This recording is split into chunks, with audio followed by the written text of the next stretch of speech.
Tudo bem, pessoal? Então vamos aí para a nossa 10ª aula, né? O nosso 10º tópico do curso de microeconomia. Vamos falar de impostos e bem-estar, né? Então, na aula de hoje a gente vai entender, né, a razão de existir dos impostos, por que que eles precisam existir. A gente já falou um pouquinho disso lá, na aula de imperfeições de mercado, né? Vamos ver qual que é o impacto do imposto no equilíbrio de mercado, né? Por que que esse imposto gera de distorção no equilíbrio de livre mercado? Vamos entender aí o conceito de peso morto e ineficiência associados à existência de um imposto. Vamos falar também sobre a análise de sensibilidade dos mercados aos impostos, ou seja, quais mercados são mais sensíveis, quais mercados mais perdem com a existência de impostos.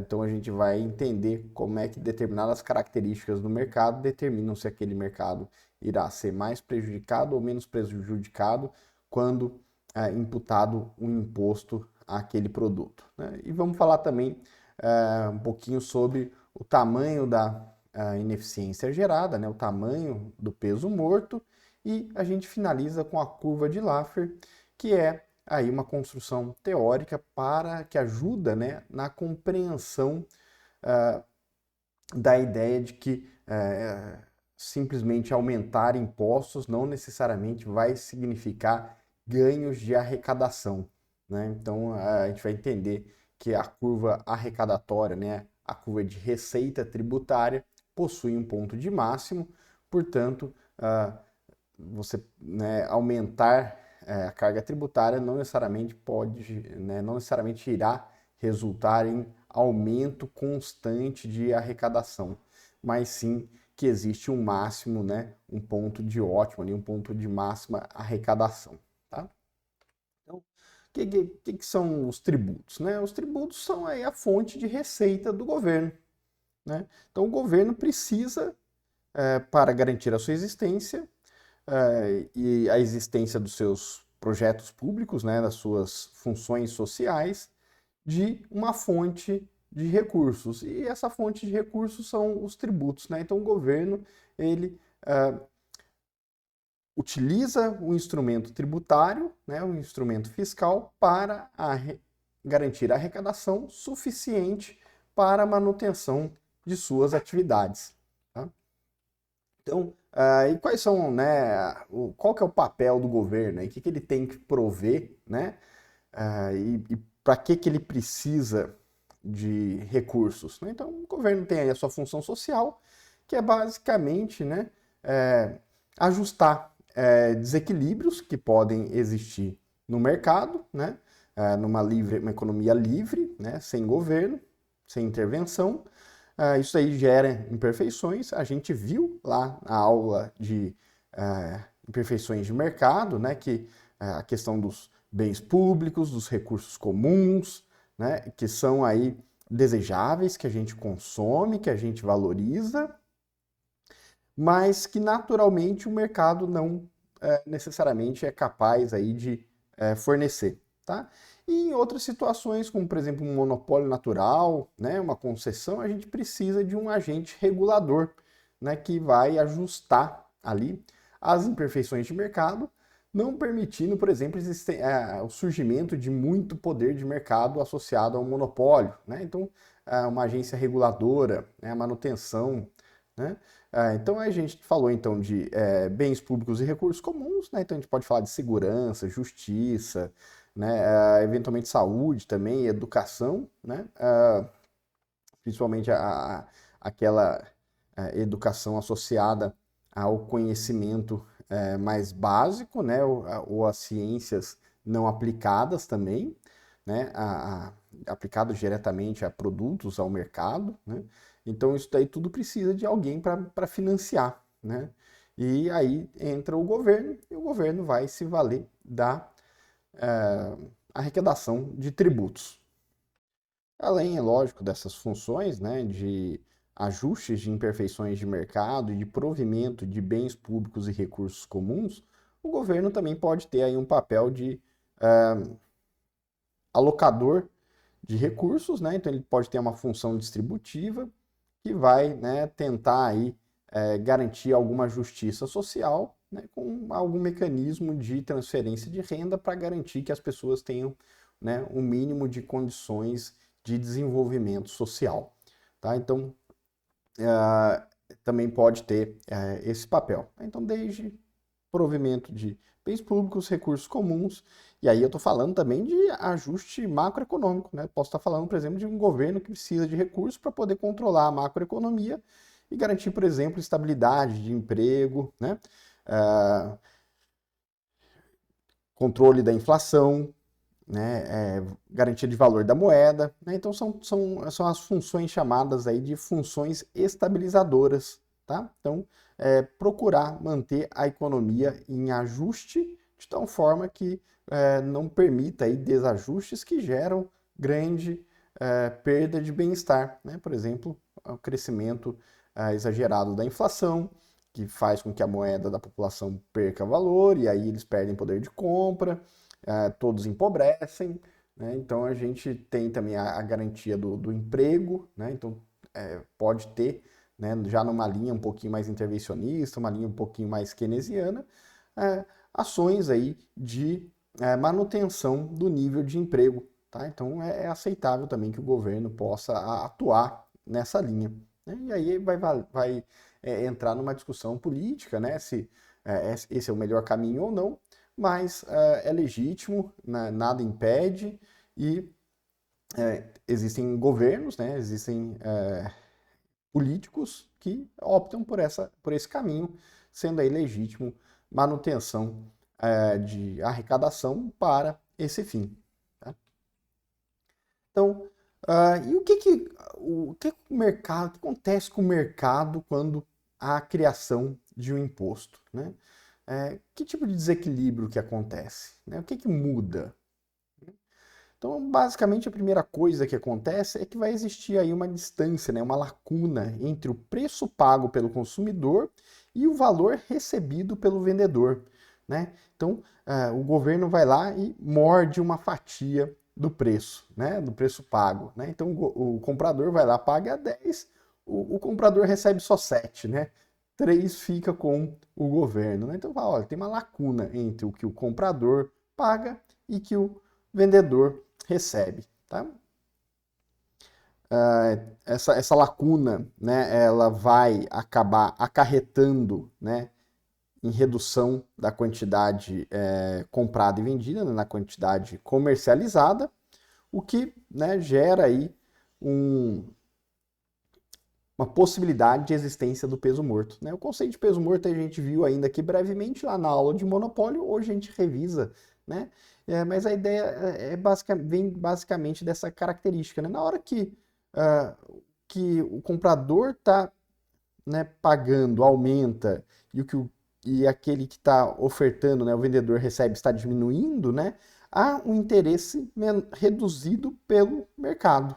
Né? Quem está comprando vai pagar mais caro, quem está vendendo vai receber menos, logo, né, a demanda diminui porque o preço subiu e a oferta também diminui porque quem está vendendo recebe menos. Né? Então, o equilíbrio com o imposto se dá num ponto onde as quantidades transacionadas são menores. E daí que vai surgir, né, a questão do peso morto.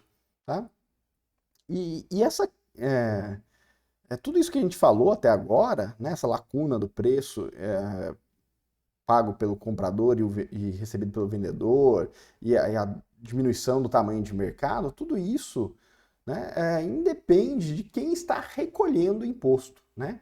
Quem que paga a guia de contribuição lá? Quem que paga a guia do imposto? Né? Quem que vai lá e paga o boleto do imposto? Isso pouco importa. Né? Se é o consumidor, se é o vendedor, se o imposto incide sobre o comprador, se sobre o vendedor, né? Isso é irrelevante. Por isso a gente, né, extrai essa discussão né, do nosso desenvolvimento teórico e foca apenas na existência do imposto. Quem vai recolher, né, quem vai entregar o dinheiro, quem vai levar o dinheiro para as mãos do governo, isso é irrelevante, tá bom? Então, resumidamente, a gente pode dizer que o tributo desencoraja a atividade de mercado. Por quê? Quando se tributa um bem, sua quantidade vendida diminui. Né? Então, menos ofertantes se interessam em entregar aquilo ali, né? Os compradores e vendedores vão pagar, né, o custo tributário, vão ter que arcar com essa carga tributária, né? E isso daí é um desestímulo ao mercado. E quando a gente fala em estudo de incidência tributária, né, a gente não está entrando nessa discussão, portanto, né, do recolhimento do imposto, e sim sobre quem suporta a maior parte do ônus tributário, né? Quem fica com a maior parte da carga, né? E a gente vai entender, né, na aula de hoje justamente como que a gente descobre sobre quem incide mais, se sobre o vendedor ou sobre o comprador, né? Quem que paga a maior parte da conta, né? A gente sempre vê as pessoas reclamando, ih, lá vem aumento de imposto, né? Aí o consumidor fala, ih, vai ficar tudo mais caro. E o vendedor fala, ih, vou ganhar menos, né? Mas, né, quem que vai pagar a maior parte desse imposto, né? Lembrando que independe de quem recolhe, independe de quem entrega isso na mão do governo, né? A questão da incidência tributária é justamente uma questão de mudança de ponto de equilíbrio de mercado, tá? E aí a gente vai compreender justamente isso na aula de hoje. Então vamos começar olhando aí para o que seria uma distorção, né? Um primeiro desequilíbrio gerado pela existência de um imposto, tá? Então a gente tem aqui um gráfico de oferta, né, supply, um gráfico de demanda, né? A gente tem o preço pago pelo comprador, preço do buyer, né, do comprador, e preço do seller, do vendedor, né? Ou do supplier, né, do ofertante, né? E a gente tem o preço de equilíbrio, tá? O preço de equilíbrio é aquele que a gente já vem vendo aí no nosso curso, que é aquele onde a curva de oferta e demanda se encontram, tá? No entanto, o governo vai lá e impõe um imposto de T reais, né, T dólares, sobre cada unidade de produto vendida, né? Então, o comprador, né, não vai mais pagar preço de equilíbrio, ele passa a pagar PB, e o vendedor não recebe mais preço de equilíbrio, ele agora recebe PS. E essa diferença entre PB e PS é justamente, né, o valor arrecadado pelo governo por unidade vendida, né? Então, quanto que o governo arrecada?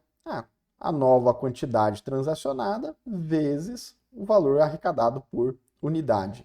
E a gente pode notar que a quantidade transacionada diminui. Por quê? Porque é um preço mais alto, a demanda é menor e a oferta também é menor, né? Então a gente tem uma redução de transações que antes eram QE unidades transacionadas, que passa a ser QT, né? Então a gente tem aí uma mudança de equilíbrio, tá?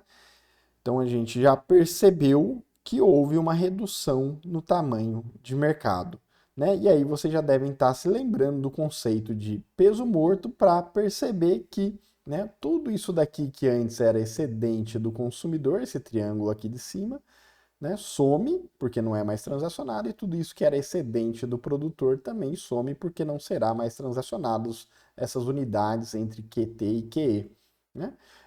E a gente tem também a receita tributária, tá? Então, como é que muda aqui? Como é que as coisas eram antes do imposto? Os triângulos e retângulos A, B e C eram o excedente do consumidor, né? O que é o excedente do consumidor mesmo, professor? Aula 2 do nosso curso, Teoria do Consumidor. Lembra? Aquela ideia de que, olha, eu estou disposto a pagar um determinado preço pelo produto, esse preço aqui, mas eu chego lá na vendinha e o preço é PE, bem menor do que esse daqui, né? Então, tudo que eu economizei é um excedente do consumidor. Quer revisar bem o conceito? Volta lá na aula 2 e relembra, tá? Tem lá bem explicadinho logo no começo da aula a ideia de excedente do consumidor, tá? Então, A, B e C era o excedente do consumidor. F, D e E era o excedente do produtor. O que é o excedente do produtor mesmo? Tinha gente disposta a ofertar essa determinada quantidade por esse determinado preço, né? Mas, na verdade, quando ele oferta, ele recebe PE, que está acima do preço que ele estava disposto a ofertar essa quantidade. logo essa distância aqui é o excedente do produtor. Então toda essa área aqui, né, são os excedentes do produtor. Né? O DEF, né, é o excedente aí do produtor. Isso num cenário sem tributação, né, com receita tributária zero. Aí vem o governo e tributa. Né? Ele tributa, então ele gerou aqui uma receita tributária desse tamanho aqui, dessa altura, né, dos retângulos B e D. Né? Isso daqui é o que ele arrecada por unidade, então de QT, né, se a gente fizer essa área aqui, né, QT vezes essa altura aqui, né, a gente tem aqui a receita tributária. Então esses dois retângulos B e D passam a ser receita tributária. E deixa de ser, né, excedente do consumidor e do produtor. Né? O B, que antes era excedente do consumidor, deixa de ser excedente do consumidor e passa a ser receita tributária. O D, que era excedente do produtor, deixa de ser excedente do produtor e passa a ser receita tributária. Agora, com esse preço mais alto, né, o consumidor tem só o A como excedente do consumidor, e como o vendedor recebe um preço menor, né, ele passa a ter um excedente do produtor só de F.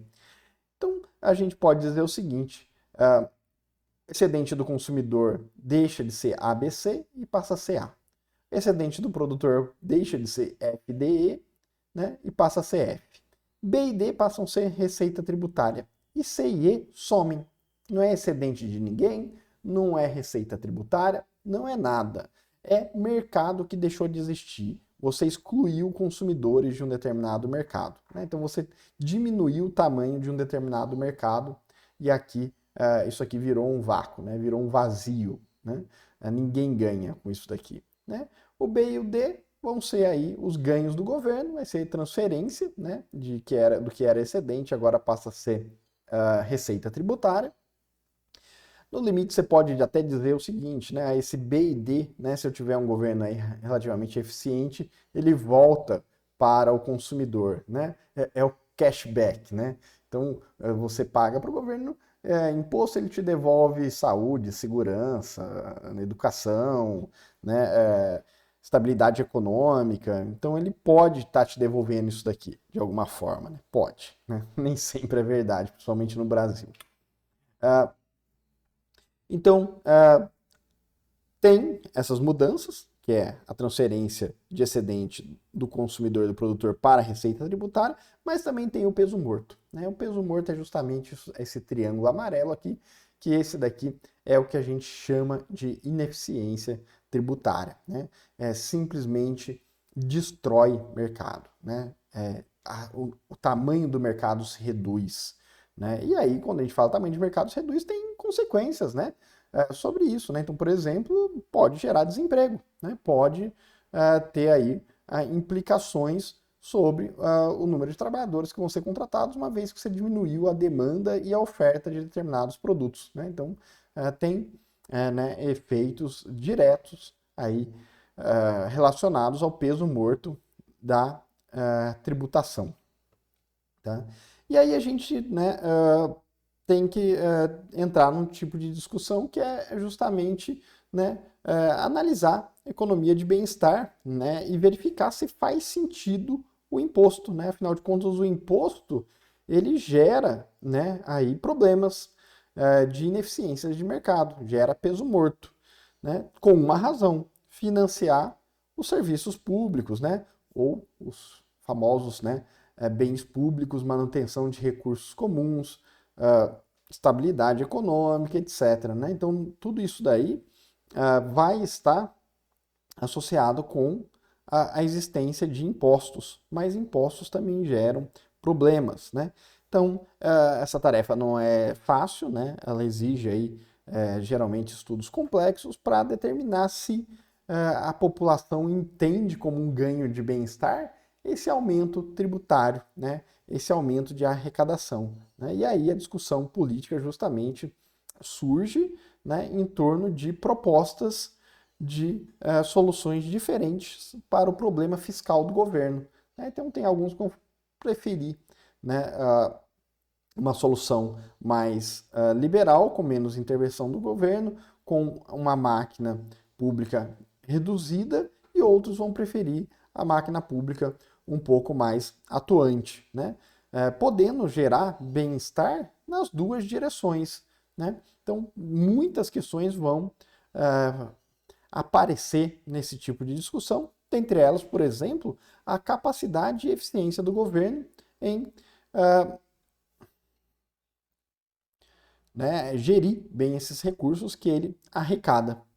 Compreendido aí as ideias iniciais do que um imposto acarreta de alterações no mercado, né?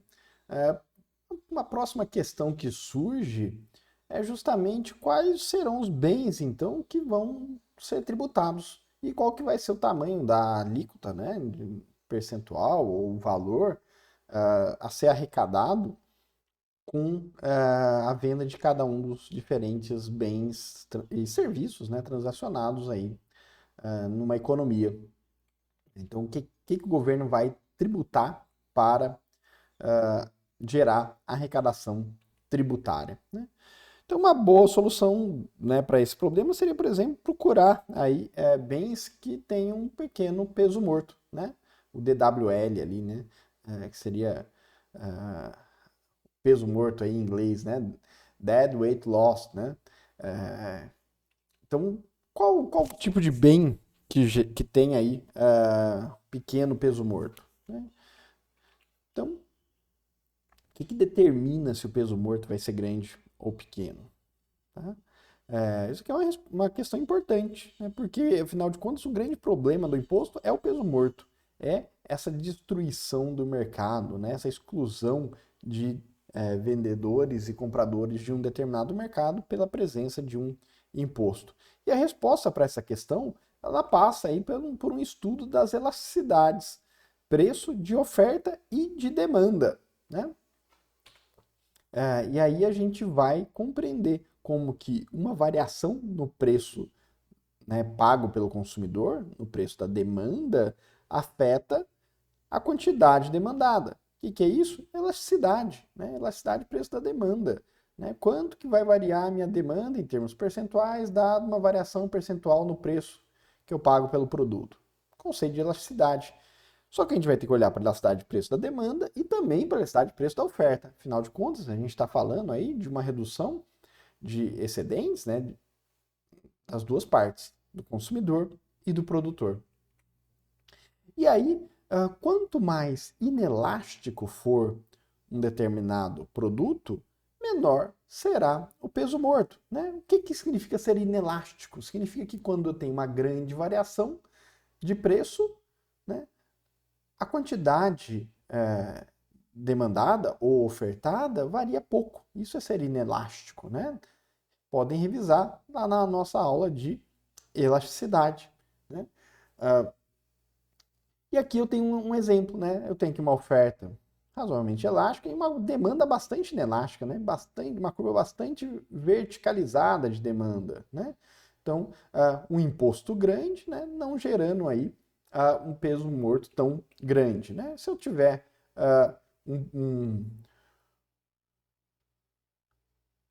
uma demanda mais elástica, né? Ou seja, uma curva de demanda um pouquinho mais horizontalizada, né, mais sensível a variações de preço, as quantidades variam mais quando o preço sobe um pouquinho, né? O que eu vou ter? Vou ter um peso morto maior, né? Vou ter uma redução do tamanho de mercado muito mais expressiva, né? Então a redução do tamanho de mercado aqui é muito maior, né? Então quanto mais elástico for a demanda, e o mesmo vale também para a oferta, né? Uma oferta bastante inelástica pode prevenir aí a existência de peso morto. Uma oferta muito elástica pode gerar um grande peso morto, né? Então, olhar para as elasticidades de demanda e oferta vão dizer aí o tamanho da ineficiência gerada em um determinado mercado, né? E aí, aqui a gente vai poder ter, né, grandes discussões sobre quais tipos de produtos devem ser tributados, né?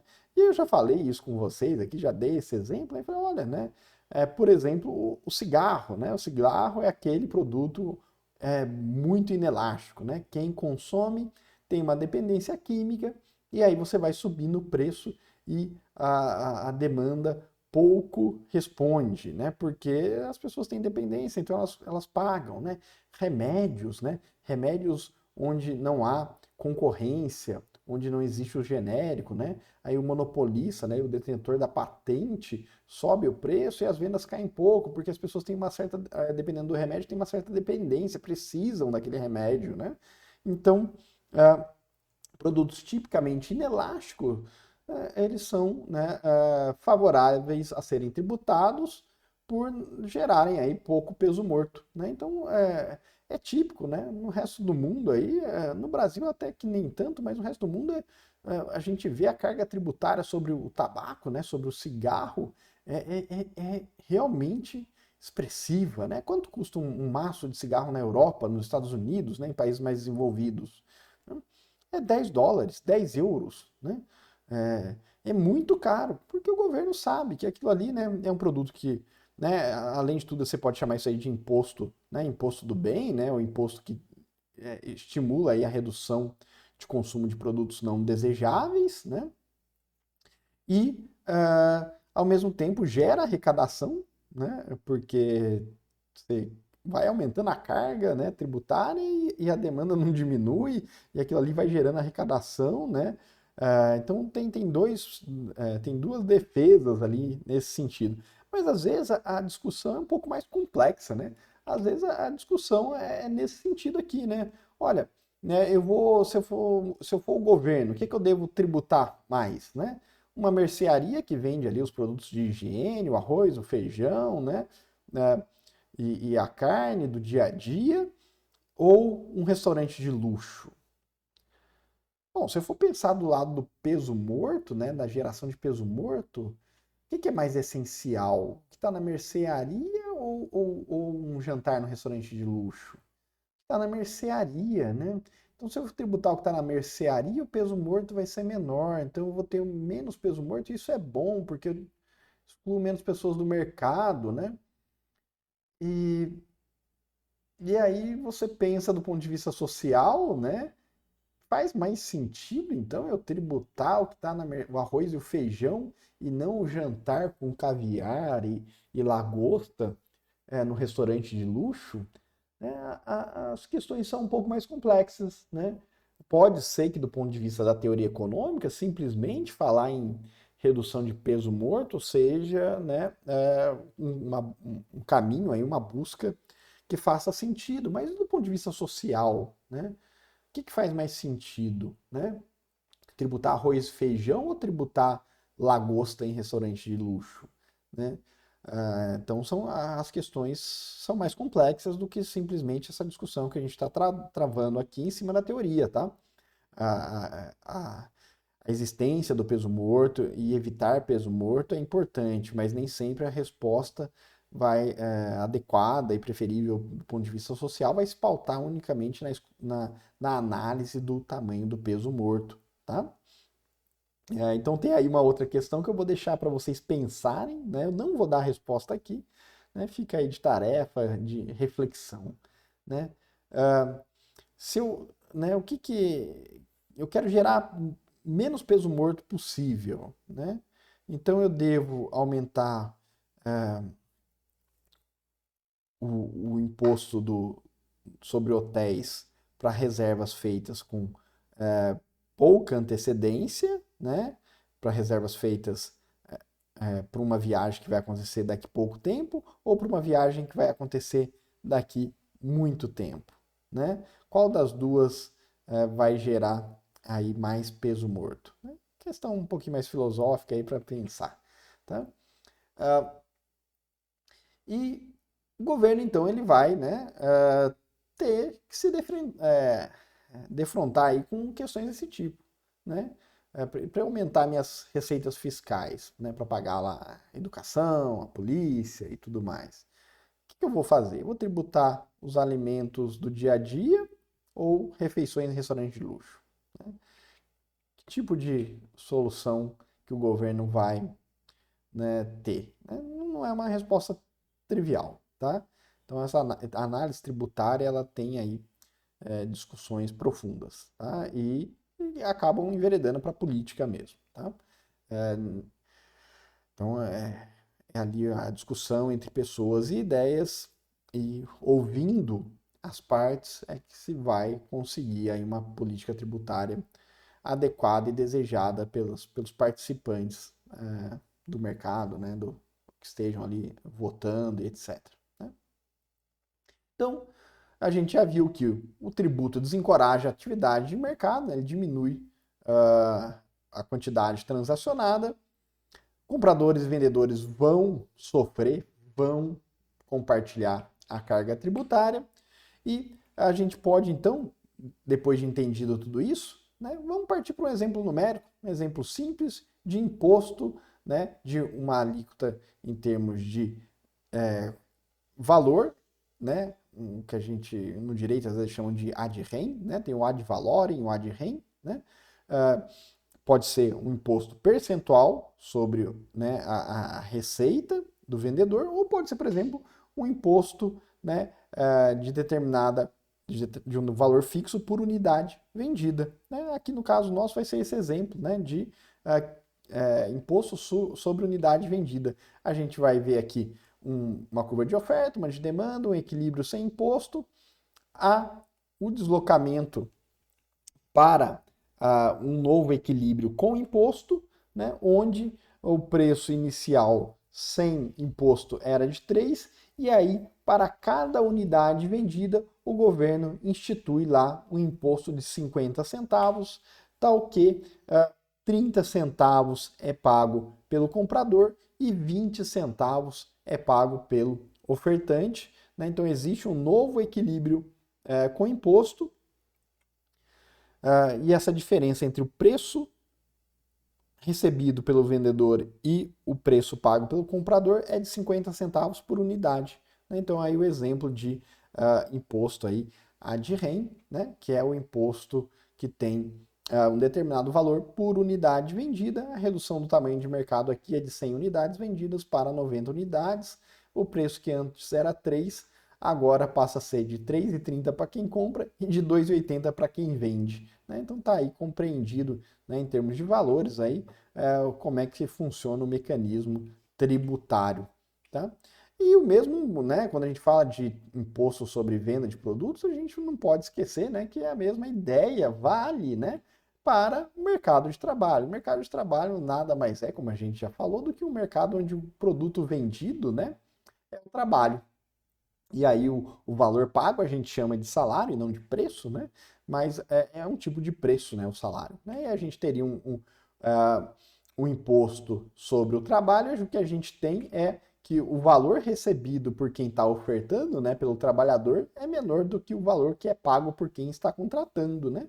Uma aí das grandes reclamações do Brasil, né? Eles falam assim, não, o nosso mercado formal de trabalho é muito proibitivo, ele dificulta demais, ele gera peso morto demais, as pessoas não, né, os empresários não querem contratar porque tem uma carga tributária muito pesada, eles têm que pagar muito imposto, e aí ninguém quer contratar, né, pela CLT, né, pela lei tributária do trabalho tradicional. E aí, né, muitos mecanismos vão surgindo, desde o trabalho informal, que aí pode ter problemas jurídicos, até alguns tipos de, né, tentativas aí de desvio, como, por exemplo, a pejotização, né, que é a terceirização aí do trabalho, que gera alíquotas menores. Né? Né, não estou falando aqui que isso aqui é ruim, não, tá? Muitas vezes é a opção do trabalhador. Né? O trabalhador pode ver o seu rendimento elevado na hora que ele permite ao contratante, né, economias com o que seria ali uma carga tributária pela CLT. Né? Então, para o próprio trabalhador e o contratante, eles entram num acordo, né, falam, olha, né, você não vai ser contratado pela CLT, você vai ser contratado como uma pessoa jurídica, a carga tributária vai, né, ser recolhida ali pelo próprio trabalhador, ele já vai saber qual que é o percentual, conforme a classificação da empresa dele. Geralmente são empresas do Simples, com carga tributária muito reduzida em relação à CLT, né? 10, 15% sobre o faturamento, enquanto a CLT gera ali uma carga tributária às vezes de 40%, né? E E aí ele acerta ali com o contratante vai pagar, né, esse, né, imposto por ele ali, né, e vai economizar dinheiro, né, e no final das contas talvez até repasse um pouco a mais para o contratado. Né? Antes eu gastaria 40%. Agora a gente combina aqui, né? A gente vai pagar 10% de imposto, eu dou ali mais 10% e ainda fico com 20%, né? O contratante.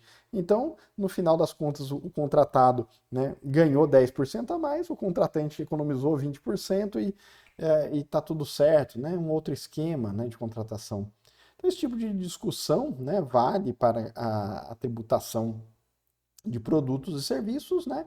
Inclusive, né, contratação aí da mão de obra, tá? Então, a questão do peso morto, né? Ela existe muito na discussão trabalhista e, inclusive, na discussão previdenciária. Né? Então, a gente vê que um dos problemas da Previdência é justamente a saída de altos contribuidores do sistema de previdência tradicional. Né? Então, aqueles trabalhadores altamente qualificados, com altos salários, eles têm, né, maior facilidade de manter uma empresa aberta, uma PJ, né, e visualizam ali nessa PJ uma chance de aumentar muito seus ganhos, uma vez que estão reduzindo a carga sobre o seu contratante, né, a carga tributária sobre o seu contratante, mais possibilidade de ganhos, e na hora que ele sai da CLT, né, fica facultativo a ele a decidir se vai contribuir com a Previdência, né, o INSS no Brasil, né, com a Previdência tradicional, né, o quanto ele vai querer contribuir. Né? Então ele que se estivesse num regime CLT teria ali uma alíquota determinada sobre o seu salário, e sobre grandes salários ele estaria contribuindo sem depois ter direito a receber, né? Afinal de contas ele estaria acima do teto, né? Ele geraria ali um ganho previdenciário, né, para o sistema previdenciário.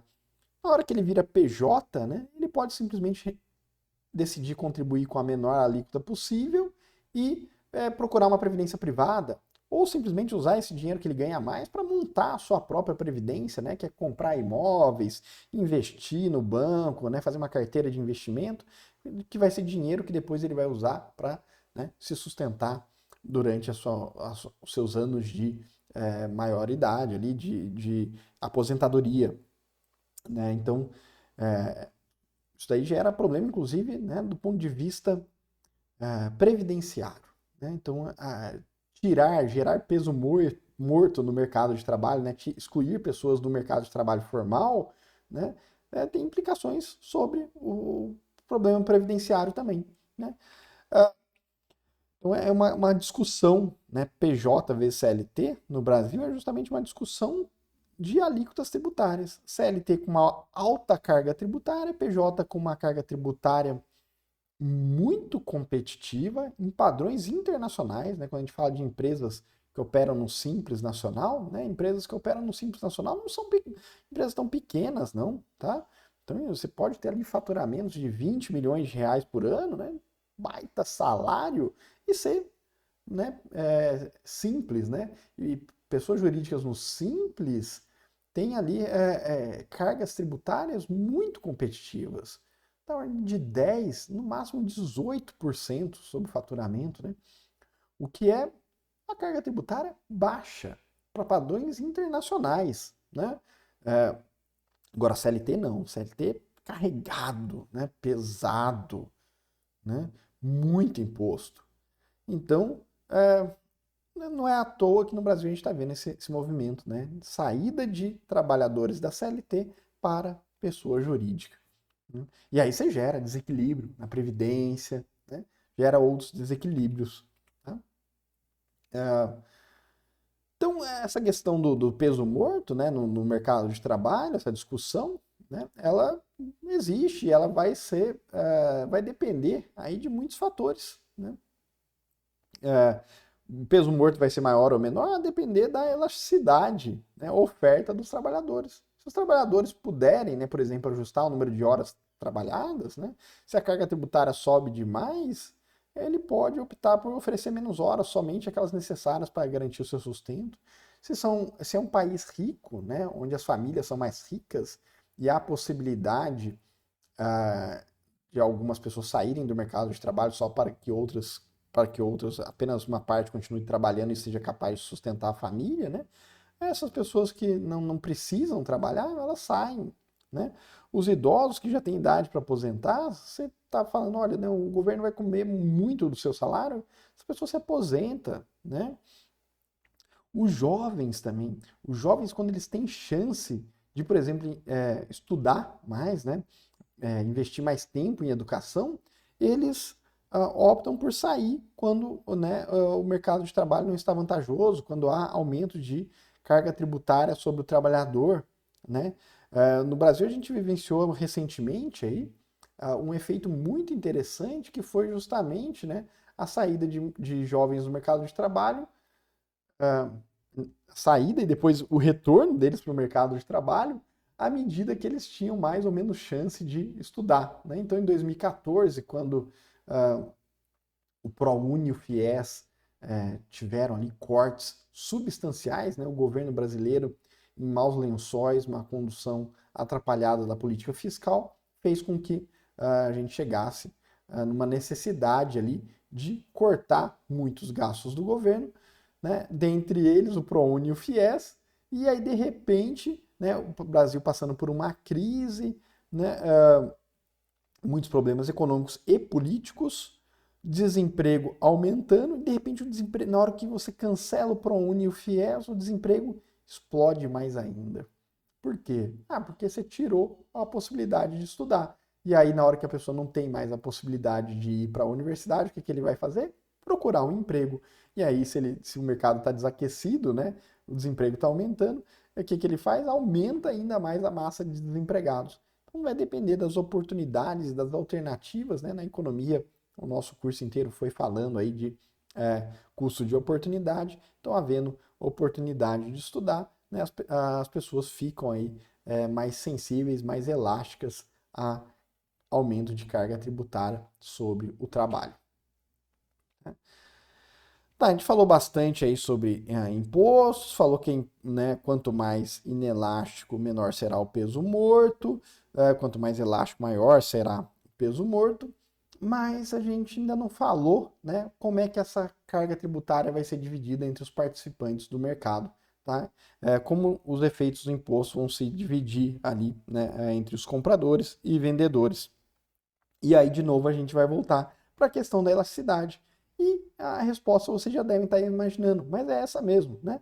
Quando a parte que for mais elástica, né, a parte que for mais sensível a preço, né, vai arcar com a menor parte do imposto. E aquela que é mais inelástica, ou seja, aquela que é menos sensível, aquela que é mais resistente a variações de preço, essa paga a maior parte da conta, né? Então, olha, né, o consumidor de cigarro, ele é resistente, ele, né, vai pagando mesmo quando vai aumentando o preço. E aí você fala, então é, ele dá para repassar, repassa para o consumidor, né? O vendedor percebe isso e repassa o preço. E o consumidor arca com a maior parte do custo, né?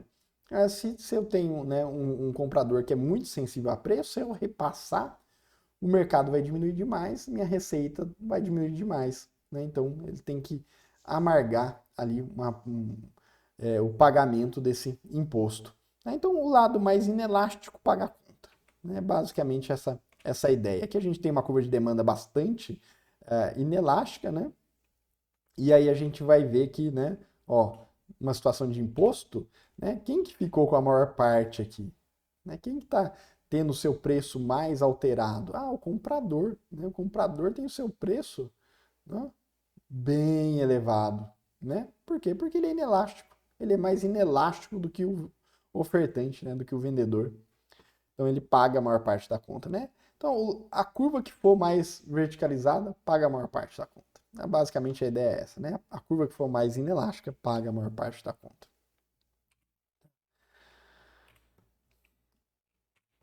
né? Aqui, por outro lado, eu tenho uma oferta bastante inelástica, né? Eu tenho uma oferta bastante verticalizada. Então, quem que vai pagar a conta? O ofertante, né? Então, o ofertante aqui é quem paga a conta, porque a demanda é mais elástica.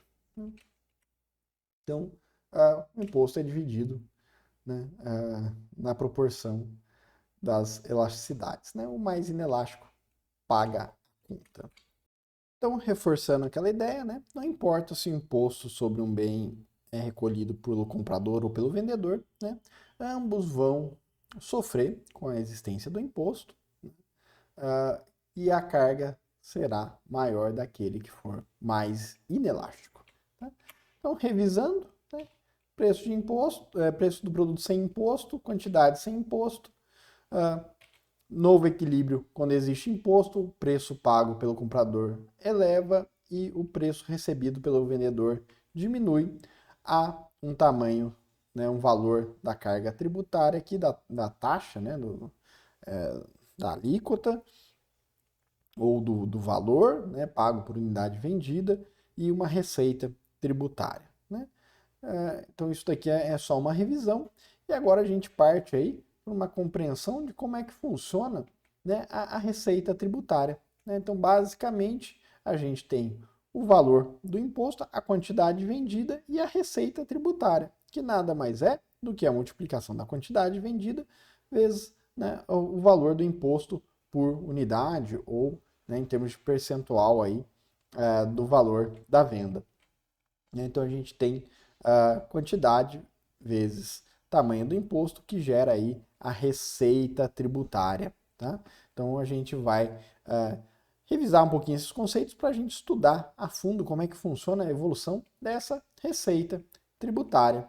Né? Então o que a gente está fazendo é transformando um pouco do excedente do consumidor e do excedente do produtor em receita tributária. Né? Então o governo vai lá e come um pedaço desses excedentes, os retângulos ali B e D, e toma isso daí para ele, restando ao consumidor apenas A e F e C e E, sendo aí o peso morto. Tá? Então, receita tributária definida, peso morto definido. Né? E agora a gente começa a compreender como é que evolui, né, o tamanho da receita tributária e o tamanho do peso morto com o aumento da alíquota, né, do valor pago por unidade vendida em termos de imposto. Tá? Basicamente, eu já vou chamar a atenção aqui para vocês para o seguinte: notem que se o governo resolver aumentar o valor do imposto, né, essa distância, esse gap entre o valor recebido pelo produtor e o valor pago pelo consumidor, essa distância aqui, né, entre esses dois pontos, tende a aumentar. Né? Logo a gente vai vir para cá, né? A gente vai estar caminhando nessa direção. E aí a receita tributária, ela vai ter um efeito de aumento dado o aumento da alíquota, mas ela vai ter um efeito de redução arrecadatório pela redução do tamanho do mercado. Ou seja, o número de compradores vai diminuir e o número de ofertantes também vai diminuir porque o imposto aumentou. E aí a gente tem uma redução do tamanho de mercado, né? Associado, é lógico, que com uma arrecadação maior por unidade vendida, né? Só que o número de unidades diminui. Então a gente tem duas dimensões: a dimensão do valor da alíquota tributária subindo e a dimensão da quantidade vendida diminuindo, né? Portanto, quando o efeito da redução da quantidade vendida superar o efeito do aumento da alíquota tributária, a gente vai ter uma redução na receita tributária, mesmo com o aumento da carga tributária. Né? Então, a gente tem ali efeitos caminhando aí, né, em direções contrárias. Mais ou menos o que acontece com a receita total do vendedor. Lembra que a gente já estudou, né, a receita total de um produto, né, a curva de receita total. E lá a gente tinha a questão da elasticidade, né? A gente tinha, olha, quando eu aumento o preço em 10%, mas as vendas caem mais do que 10%, eu tenho uma redução da receita tributária. Eu estou na faixa elástica de preço, né? A mesma coisa vai valer para a receita tributária. O peso morto, por sua vez, né? Toda vez que o governo vai lá e aumenta a alíquota, né, a área desse peso morto aumenta, não tem efeito de redução aqui, a área do triângulo aumenta, né? Você está aumentando ali a altura e a base do triângulo. E aí a área do triângulo aumenta, o peso morto sempre aumenta. A receita tributária tem um efeito de ganho com o aumento da alíquota tributária e um efeito de redução, né? Então aqui um quadrinho que resume ali as mudanças de dono do equilíbrio sem imposto para o equilíbrio com imposto, né? O que era excedente do consumidor e do produtor antes e depois, né? O que é a receita tributária. E aqui nesse caso a gente está atribuindo aí que o B e o D, né, vão ser depois devolvidos para o consumidor em termos de serviços. Tá? Então o bem-estar, né, do consumidor vai estar e do produtor vão estar sendo afetados, né, com a existência do imposto. Né? E aí a gente pode dizer que, muito embora o governo devolva, né, para o consumidor e para o produtor em termos de segurança, né, saúde, educação, estabilidade econômica e tudo mais, né, bens públicos, recursos comuns que ele arrecada, ainda assim tem o peso morto, né?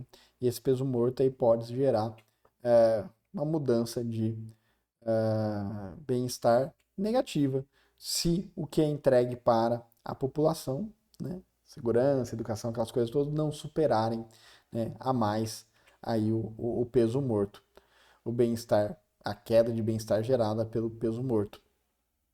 Tá? E aí, como eu falei, a questão das elasticidades vai ser extremamente importante, né, para definir aí, né, ponto ótimo tributário, né, que está associado, né, à questão aí do declínio e o tamanho do peso morto, né, o declínio do tamanho de mercado, né. Então isso aí tudo é uma discussão que é complexa, né, e que a gente pode, inclusive, matematizar e quantificar. Não é fácil, mas é possível, né. E aqui a gente vai ter uma noção, né, olhando graficamente, né? E aí, é lógico que, né, quando a gente vai para uma análise de mercado realista, a gente colocaria números, né? Talvez mensurar esses números seja a grande dificuldade para quem está de fora de uma determinada indústria, né? Mas quem está lá dentro tem os dados, né? De preço ao consumidor, de preço básico, né? De preço do ofertante, tem as movimentações da demanda com a variação tributária, então é um pouco mais fácil quem está dentro de uma indústria obter esses dados. Né? Então é possível compreender, né, e fazer as contas para entender como que uma mudança tributária afeta o mercado e, inclusive, a receita tributária por parte do governo. Então a gente começa aqui olhando para um imposto pequeno, né, uma alíquota, uma carga tributária pequena. Né? Então a gente tem um imposto pequeno, a gente tem uma determinada receita tributária e um determinado peso morto bastante pequeno. No segundo momento, a gente tem aí o governo aumentando o imposto, ficando com o imposto aí médio, né? Aumentou bastante a carga tributária, aumentou bastante o peso morto, mas a receita tributária, né, parece crescer. E a gente tem aí um imposto grande, onde a gente tem uma nova receita tributária, que teve aqui a altura elevada, mas, né, aqui a largura bastante reduzida. E o peso morto só cresce, né? Então, a gente já pode concluir que para o imposto pequeno, a receita tributária é pequena, né? Quando o imposto cresce, essa receita tributária cresce num primeiro momento e vai chegar num determinado momento que esse crescimento da alíquota tributária não necessariamente vai implicar em mais receita tributária, e sim em queda. Isso daí foi verificado e explicado, né? Não foi verificado, na verdade, né? Foi posto aí com maior publicidade, né, pelo Laffer, né? O Laffer foi um economista americano, né, que depois trabalhou de forma bastante ativa no governo Reagan, né, nos Estados Unidos, na década de 70, e ele vendeu uma ideia, né, que tomou grande publicidade, que é justamente essa de que, olha, reduzir impostos pode fazer com que haja aumento de arrecadação, né? Sugerindo aí que algumas cargas tributárias, né, algumas alíquotas de imposto estavam tão altas que reduzi-las poderia gerar aumento de receita tributária, né? E aí, partindo dessa ideia de que, né, você vai aumentando o imposto, o peso morto vai crescendo nas duas dimensões, né?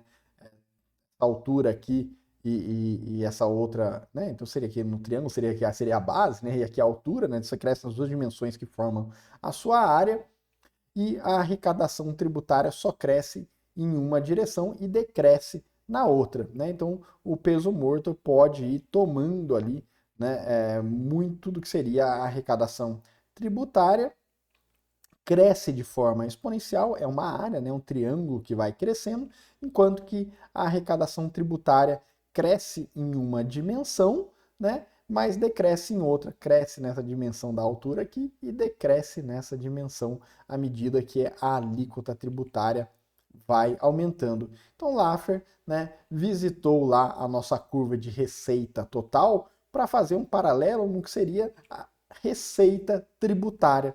E ele diz o seguinte, né, que com 0% de alíquota tributária você tem zero de arrecadação, mas com 100% de alíquota tributária você também tem zero de arrecadação. Afinal de contas, se tudo que você produzir você tiver que pagar, né, de imposto, né, 100% do que você recebe vai ser imposto e 100% do que você paga é imposto, ninguém vai querer produzir nada. Afinal de contas, tudo vai ficar com o governo. Logo, não tendo produção, logo tendo quantidade zero, a gente tem aí, né, zero também de arrecadação tributária. Não tem transação, não tem o que tributar. Então, a alíquota zero ou a alíquota de 100% de imposto, né, geram receita tributária zero.